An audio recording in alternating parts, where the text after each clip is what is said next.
وازواجکم واشبام اقترفتموها، تمہارے وہ مال و دولت جس کو تم کماتے ہو، وتجارت تخشون کسادها،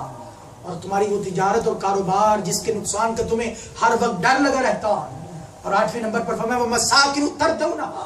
وہ پسندیدہ تمہاری رہائش گاہیں جنہیں تم خوب سجاتے ہو، بڑے شوق سے بناتے ہو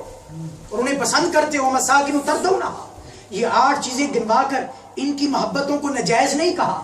غلط نہیں کہا، مطالبہ کیا کیا؟ یہ نہیں کہا کہ والدین سے محبت نہ کرو، یہ بھی نہیں کہا کہ اولاد سے محبت نہ کرو، یہ نہیں کہا کہ خاندان سے محبت نہ کرو، یہ نہیں کہا کہ بیویوں سے محبت نہ کرو، یہ نہیں کہا کہ گھر بار کاروبار نہ کرو، ان چیزوں سے منع نہیں کیا، نہ ہی ان کو ناجائز کہا، نہ ہی ان کو غلط کہا۔ ڈیمانڈ کیا کی؟ ڈیمانڈ یہ کی گئی، تقاضا یہ کیا گیا کہ اللہ اور اس کے رسول کی محبت ان ساری چیزوں سے بڑھ کر ہونی چاہیے۔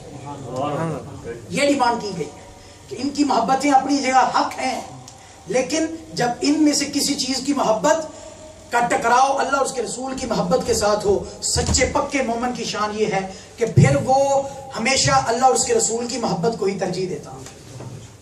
جہاں کہیں ٹکراؤ ہو جائے۔ احب الیکم من اللہ ورسول، اور یہاں یہ نقطہ بھی عرض کر دوں کہ اللہ اور اس کے رسول کی یہ محبت، ہم کہتے تو یہ نا اللہ کی محبت اور اس کے رسول کی محبت، ظاہراً یہ 2 محبتیں بنتی ہیں لیکن حقیقتاً یہ ایک ہی محبت ہے۔ حقیقتاً یہ ایک ہی محبت، اللہ کی محبت حضور کی محبت سے جدا نہیں، کیونکہ رب کی محبت یہ ہے کہ محبوب سے محبت کی جائے۔ ذرا اس نقطے پہ غور کرنا آپ نے، اللہ کی محبت کیا ہے؟ اللہ کی چاہت کیا ہے کہ تم میرے محبوب سے، جب محبوب سے محبت ہوگی تو رب کی محبت بھی مل جائے گی، کیونکہ رب کی محبت ہے ہی یہ کہ میرے محبوب سے محبت کرو، میرے محبوب سے۔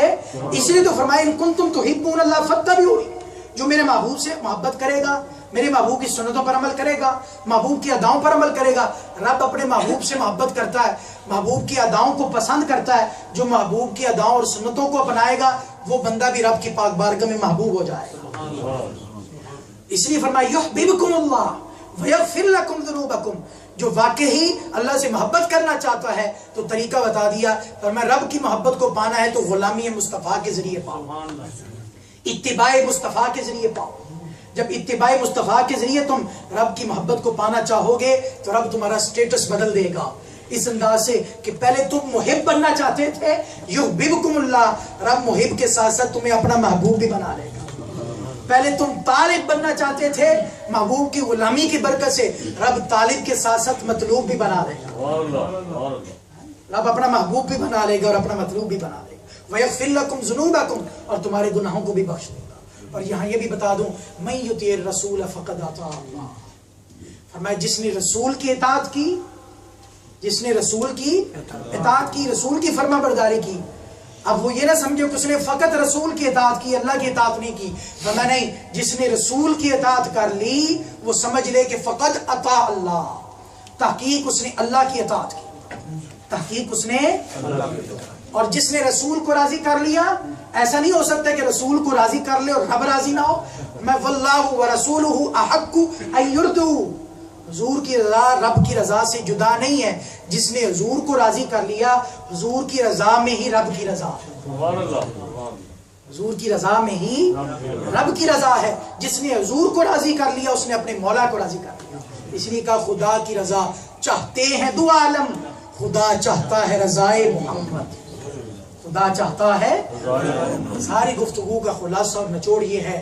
کہ ایمان کی حقیقت کی اگر بات کریں، ایمان کی اگر جان کی بات کریں، ایمان کی روح کی بات کریں تو ایمان کی حقیقت، ایمان کی جان اور ایمان کی روح جو ہے وہ نبی کریم صلی اللہ علیہ وسلم کی ذات پر اعتماد والا تعلق ہو، اتنا اعتماد ہو کہ اپنی ذات سے بھی بڑھ کر حضور کی ذات پر اعتماد ہو۔ اس اعتماد کے بغیر میں نے عرض کیا کہ کسی چیز پر ایمان ثابت نہیں ہو سکتا۔ ہمیں قرآن، رمضان، جتنی بھی دین کی جتنی بھی چیزیں ملی حضور کی بارگاہ سے ملی،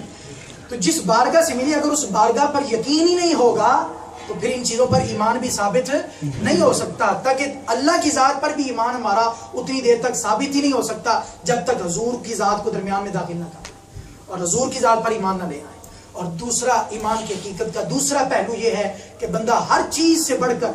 ہر چیز سے بڑھ کر نبی کریم صلی اللہ علیہ وسلم کی ذات سے محبت کرے، اور صرف محبت ہی نہیں بلکہ آپ کا ادب و احترام بھی بجانا ہے۔ وقت نہیں ہے، ورنہ صحابہ کرام کی بہت ساری زندگیوں، آپ کی سیرت طیبہ کی بہت ساری مثالیں ہمارے پاس میں موجود ہیں کہ جنہوں نے ٹوٹ کر آقا علیہ الصلوۃ والسلام سے محبت کی اور ایسی مثالیں قائم کی کہ رہتی دنیا تک اسلام کی حقیقت کو اور ایمان کی حقیقت کو واضح کر دیا۔ اللہ تعالیٰ کی پاک بارگاہ میں دعا کرتے ہیں اللہ تعالیٰ ہم سب کو